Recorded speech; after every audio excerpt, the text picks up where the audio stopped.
Hello friends, welcome to defence smart tracks. तो कुछ ही दिनों पहले रिपोर्ट आई थी कि जून के पहले हफ्ते में ही रफाल एम को लेकर नेगोशिएशन स्टार्ट हो रहे हैं।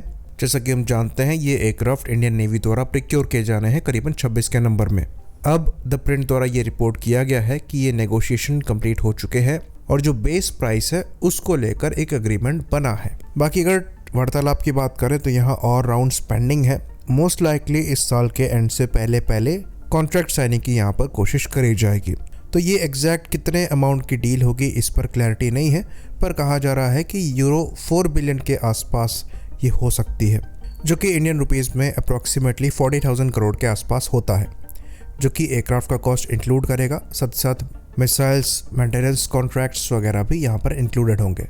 तो कहा जा रहा है कि ये एयरक्राफ्ट ऑलमोस्ट सिमिलर ही कॉस्ट करेंगे जितना एयरफोर्स को उनके रफाल कॉस्ट किए थे। हाँ, यहाँ पर एडेड इन्फ्लेशन ज़रूर होगा। साथ ही साथ रफाल एम इंडियन नेवी के हिसाब से कस्टमाइज भी किए जाएंगे, जिसमें स्पेसिफिकली सॉफ्टवेयर को लेकर अल्ट्रेशन होगा। बाकी जैसे एयरफोर्स के लिए रफाल कस्टमाइज किए गए थे, वैसे नेवी के लिए भी किए जाएंगे।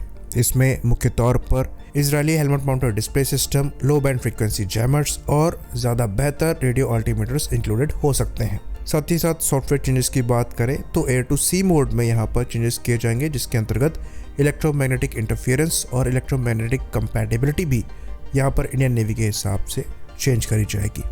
बाकी कुछ और माइनर चेंजेस होंगे जिनको लेकर इस एयरक्राफ्ट में मॉडिफिकेशन किए जाएंगे, ताकि ये इंडियन एयरक्राफ्ट कैरियर और इंडियन नेवी की सर्विस में जो रशियन एयरक्राफ्ट कैरियर ऑपरेट हो रहा है उनसे भी ऑपरेट हो पाए।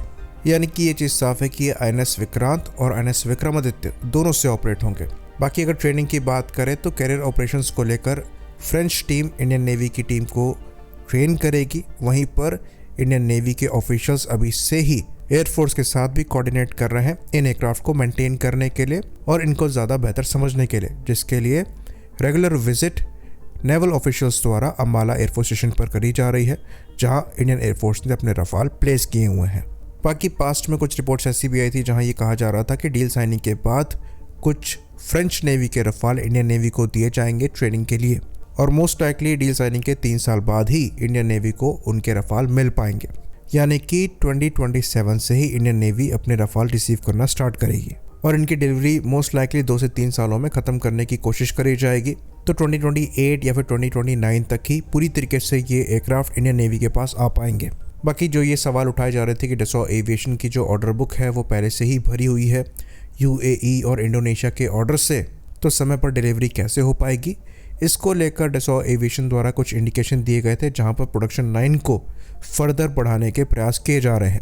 पहले गोल था कि 36 के around aircraft per year produce किए जाएंगे, पर अब इसको बढ़ाकर 48 करने की कोशिश करी जाएगी, जिसके अंतर्गत हर महीने 4 एयरक्राफ्ट को प्रोड्यूस करने का गोल है, जो कि पहले 3 था। तो डसॉ एविएशन द्वारा डेफिनेटली यहाँ पर कोशिश करी जाएगी कि ये एयरक्राफ्ट समय पर ही डिलीवर किए जाएं। तो जिस तरीके से चीज़ें नज़र आ रही हैं, जहाँ पर एयरफोर्स और नेवी के रफाल में काफ़ी ज़्यादा सिमिलैरिटी होगी, इसके इंडिकेशन भी मिल रहे हैं। तो यहाँ पर नेवी और एयरफोर्स साथ में मिलकर भी इस डायरेक्शन में आगे बढ़ सकते थे, क्योंकि एयरफोर्स की MRFA की रिक्वायरमेंट अभी भी एग्जिस्ट करती है, जिसको लेकर अभी तक कोई क्लैरिटी नज़र नहीं आ रही है।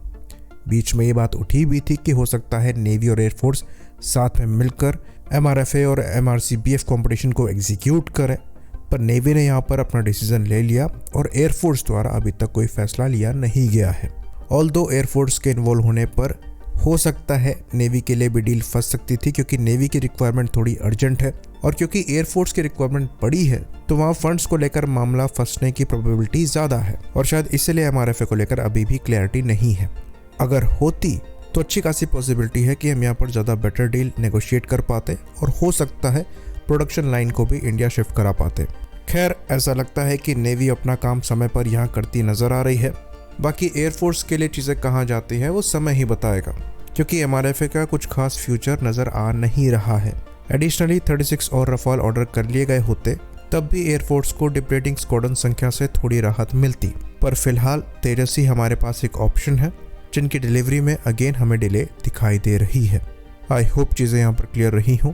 इसी बात पर इस वीडियो को हम ख़त्म करेंगे। लाइक करिए, सब्सक्राइब करिए। जय हिंद।